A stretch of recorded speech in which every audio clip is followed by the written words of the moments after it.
Bienvenue dans cette première vidéo.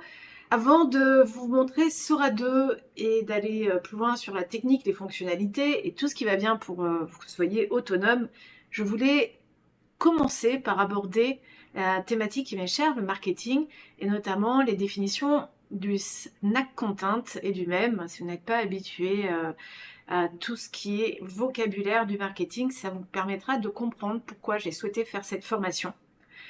Donc c'est quoi le snack content?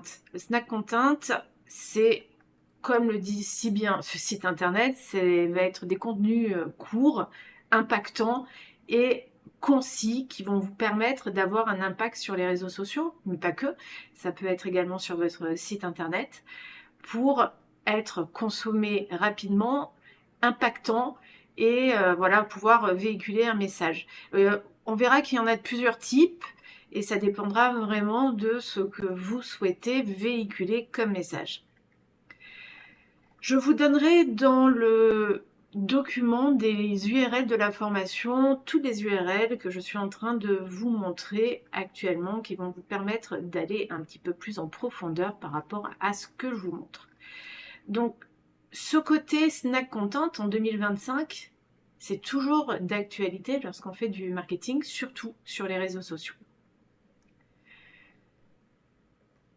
Au niveau du snack content, il n'y a pas que les mèmes, il n'y a pas que les gifs, il y a plusieurs formats qui font partie de la famille des snack content. Donc sur le site internet de Swello, on en parle bien, je trouvais que c'était une URL à vous montrer. Il y a 10 incontournables à servir sur les réseaux et ça fait partie de la famille des snack content. Vous allez voir que dans cette famille qui est assez large, il y a des formats qui vont être un petit peu plus désuets ou propices. Par exemple, les gifs, ça va être pour les emails marketing, ça on peut le mettre. Il y a des sites internet comme Lemlist qui en ont fait une spécialité, mettre des gifs dans des messages d'email, messages marketing.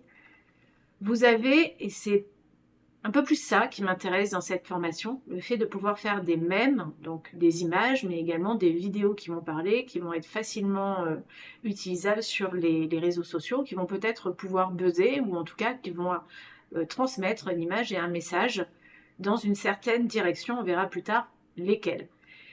Et après, vous pourrez voir, et en fait, il y en a d'autres qui sont aussi bien connus, mais qui ne vont pas du tout être exploitables avec du Sora 2. Sora 2 étant la solution que je vais vous montrer, qui va vous permettre de gérer des mèmes et des vidéos assez facilement et de manière impactante. Donc, on peut citer également le carrousel, le dessin, voilà, des choses comme ça, des quiz. Donc, les snack content, vraiment, c'est des choses qui vont pouvoir être véhiculées facilement sur les réseaux sociaux. Au-delà des mèmes, ça peut être également des vidéos courtes. Donc ça, c'est le poids lourd du snack content. Donc ça peut être des mèmes animés ou des vidéos courtes diffusables sur TikTok, sur Insta, sur LinkedIn, sur votre site, sur YouTube au niveau des shorts, vraiment sur toutes sortes de contenus. Ça peut être fait par vous avec une facecam, mais à l'heure des IA et des IA génératives, ça peut être fait par Sora 2 ou bien entendu avec un caméo, on verra un petit peu après, en simulant votre tête. Alors loin de là de vouloir raconter des bobards à ceux qui viendront voir vos vidéos, mais ça fait partie des tendances et surtout des technologies qui vont vous permettre de construire votre communication marketing d'une certaine façon avec l'air du temps et les outils à votre disposition.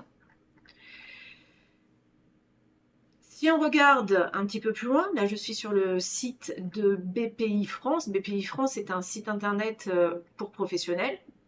Lui aussi a fait un document, un article sur le snack content avec la question: peut-il booster la visibilité des TPE-PME? Parce que la question que vous pourriez vous poser, ouais mais les snack content, les mêmes dont je parle, peuvent être que pour les jeunes, dans la génération Z par exemple, ou la génération alpha. Non, la réponse est non. Ça peut être pour les TPE, les PME. On parle là de vidéos, on parle de contenus courts, et ces contenus peuvent être avantageux pour votre marque, pas forcément ridicules, pas forcément avec des choses totalement loufoques. Vous pouvez totalement faire des vidéos avec Sora 2 pour les réseaux sociaux que je vous ai cités, LinkedIn compris, en abordant ça d'une manière plus posée. Sora 2 peut être professionnel. Il peut être également fait pour les concepteurs de vidéos, les créatifs, au-delà de tout ce qui va être mème et snack content. À quoi ça peut ressembler? Donc voilà, on est sur le site internet d'OpenIA et ici il y a plein de façons d'aller regarder. Donc ici c'est une vidéo loufoque. On a également des vidéos sportives avec une personne qui essaie de faire un backflip sur sa planche à voile. Ça peut être des choses comme ça avec cette personne qui fait du rodéo. Ah, la vidéo ne se charge pas. Voilà, des vidéos sportives, loufoques. Enfin, vraiment, c'est vraiment votre imagination qui va vous permettre ensuite d'aller plus loin sur les créations qui peuvent être faites et ce qui pourrait être diffusable sur vous et sur votre marque. On ira voir dans cette vidéo qu'il est totalement possible de partir d'une image, de partir de votre produit, de partir d'un influenceur, de partir d'une situation réelle et ensuite d'aller l'animer. Voilà, vous avez ici vraiment pas mal de situations. Vous voyez qu'ici, on est sur une vidéo plus posée, plus professionnelle, plus artistique également. On n'est pas obligé de faire du loufoque, même peut-être scientifique, comme ce vieux personnage que vous voyez là, voilà, qui a du mal à se charger, ce vieux personnage qui parle.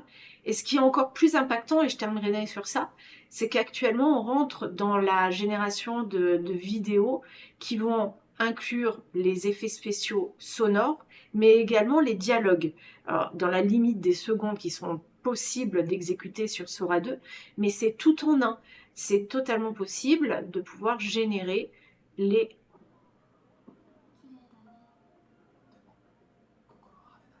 conversations sur ce genre de vidéo, mais également les bruitages, et pas forcément non plus que des vidéos réalistes. Vous pouvez aller sur des vidéos qui ne sont pas réalistes. Au niveau des formats, on a vu des formats horizontaux. Ici, celle-ci est connue avec le Yeti. Des formats verticaux qui vont être adaptés pour les réseaux sociaux. Bref, vous l'avez compris, Sora 2 est un incontournable du marketing à l'heure actuelle et je vous propose dans cette formation d'aller découvrir tout ça.